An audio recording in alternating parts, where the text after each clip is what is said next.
नमस्कार, मैं संजय कुमार। आप देख रहे हैं देश डी न्यूज़। आज 1 दिसंबर है और आज के दिन विश्व एड्स दिवस मनाया जाता है। इस एड्स दिवस के मौके पर मंगल पांडे ने एक निजी कार्यक्रम में स्वास्थ्य मंत्री मंगल पांडे मौजूद थे और सारे आला अधिकारी स्वास्थ्य विभाग के वहां मौजूद थे और इस पर उन्होंने अपना कह सकते हैं अपनी अपनी बातों को लोगों ने रखा एड्स दिवस के मौके पर और कहा कि इसके लिए ज़रूरत है जागरूकता अभियान चलाने की। और उन्होंने जब बाहर मीडिया से मुताबिक कह सकते हैं मीडिया से जब बात किया उन्होंने बाहर निकलते हुए, तो जिस तरह से वैश्विक महामारी कोरोना को लेकर सवाल पूछा गया कि इसका जो वैक्सीन है वो कब तक आएगा, उन्होंने कहा कि जल्द से जल्द बिहार में वैक्सीन भी आ जाएगा और उस पर उन्होंने स्पष्ट कर दिया कि पूरे बिहार के हर जिलों में वैक्सीन जो है वो मुफ्त मिलेगा और जल्द से जल्द वैक्सीन बिहार में आने की संभावना है। ये सारी चीज़ों पर उन्होंने स्पष्ट तौर पे मीडिया से बात करते हुए क्या कुछ कहा है मंगल पांडे ने, आप भी उनकी बातों को सुनिए। और इस विश्व एड्स दिवस पे हम सब लोगों ने हर साल कुछ ना कुछ काम किए हैं, कुछ संकल्प लिया है और उन कार्यों को हमने आगे बढ़ाया है। मैं आप सब लोगों से कहना चाहता हूं कि आज 7 जगहों पर हमने एसीटी सेंटर का उद्घाटन किया है। इसके पहले 20 जगहों पर था और इसका मकसद यही है कि हम ज्यादा से ज्यादा एड्स पीड़ित मरीजों की पहचान कर सकें, हम उनको दवाइयां उपलब्ध करा सकें। भारत की सरकार और राज्य की सरकार के तरफ से लगातार यह प्रयास हो रहा है कि हम जो एड्स पीड़ित लोग हैं उनके जीवन और आयु को कैसे बढ़ा सकें।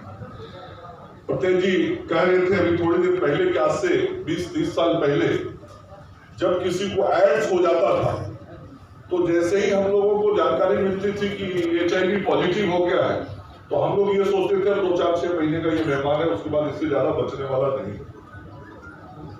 लेकिन केंद्र सरकार और राज्य सरकार ने मिलकर अभियान चलाया और अभियान चलाते हुए हम सब लोगों ने जो SDG 2030 उस के लक्ष्य को ध्यान में रख के 2010 में जब ये लक्ष्य बनाया कि हम सब लोग इसको 75% तक तुरंत नियंत्रित करेंगे, इसके लिए जो ACT लैब बनाना है बढ़ाना है उसको बढ़ाने का काम करेंगे और फिर उसको हम सब लोगों ने बढ़ाने का काम किया है।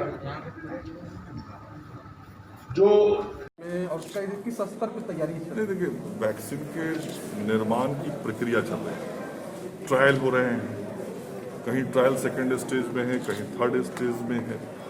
तो जब ट्रायल पूरा हो जाएगा और जो साइंटिस्ट इस काम में लगे हैं, जिन लेबोरेटरीज में इसके परीक्षण के और तैयारी के काम चल रहे हैं, वहाँ पर जो हमारे साइंटिस्ट उन लोगों के द्वारा जब फाइनली बता दिया जाएगा कि ये टीका तैयार हो गया है मानव जाति के लिए, तो फिर उसका उपयोग शुरू होगा। जिस प्रकार से सारे प्रयास हो रहे हैं, हम सबको उम्मीद है कि अगले कुछ महीनों में वो टीका उपलब्ध हो जाए। नहीं, ये कहा जा रहा है कि राज्य सरकार में राज्य स्तर पे या जिला स्तर पे प्रखंड स्तर पे व्यवस्थाएं की जा रही है। स्वाभाविक है ना, जब टीका आएगा तो उसके वितरण की व्यवस्था, उसको उपयोग, उसको टीका करना, ये सारा एक कार्य हमारे सामने तो हम उस वक्त पूर्व से सारी चीजों की तैयारी करके रखना पड़ता है। कर रहे हैं और जिला स्तर तक का टीम हमने बना लिया है, प्रखंड स्तर तक के हुई टीम को अगले कुछ दिनों में तैयार कर रहे हैं। अच्छा, प्रधानमंत्री जी इस तरह से इस काम में लगे हुए हैं, फिलहाल में उन्होंने दौरा किया 3 लाख का, क्या लगता है आपको कि मार्च अप्रैल तक ये कब? देखिए, हम बिल्कुल तिथि कोई नहीं बता सकते या महीना नहीं बता सकते, लेकिन जिस प्रकार से प्रयास हो रहे हैं और जो समाचार निकल के आ रहे हैं, यह जरूर हम लोगों को विश्वास पैदा कर रहा है कि बहुत शीघ्र टीका आएगा और मानव जाति के ऊपर इसका प्रयोग होगा। पूरी तरीके से वो ऐसा टीका होगा जो हार्मलेस होगा और हम सब लोग कोरोना से बच पाएंगे। अच्छा, एक सर आखिरी सवाल की, जिस तरह से दिल्ली हम लोगों ने देखा कि मामले बढ़े, बिहार सरकार किस तरह से कंक्लूड कर लेंगे आप? तैयार हम हमेशा गंभीर हैं, सचेत हैं और हर चीज की निगरानी रखते हैं।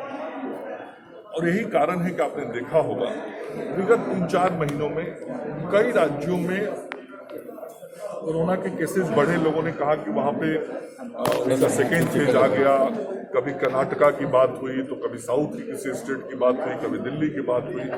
हम लोगों ने लगातार सावधानी और निगरानी रखा, जांच को कंटिन्यू रखा, जो मरीज मिले उनको आइसोलेट किया, प्रॉपर ट्रीटमेंट किया। इसी कारण बिहार में जो एक्टिव पेशेंट्स के केसेज हैं वो लगातार घटते गए और आज केवल 5,500 के लगभग। तो हम लगातार निगरानी रख रहे हैं। अभी की मौसम भी बदल रहा है, हम सारी चीज़ों को ध्यान में रख रहे हैं कि ज़्यादा से ज़्यादा हम सावधानी रखें ताकि किसी भी परिस्थिति से हम जूझ सकें या किसी भी परिस्थिति में हम इसको जिस तरीके से रोकने में सफल रहे हैं इसको कंटिन्यू कर सकें। अच्छा,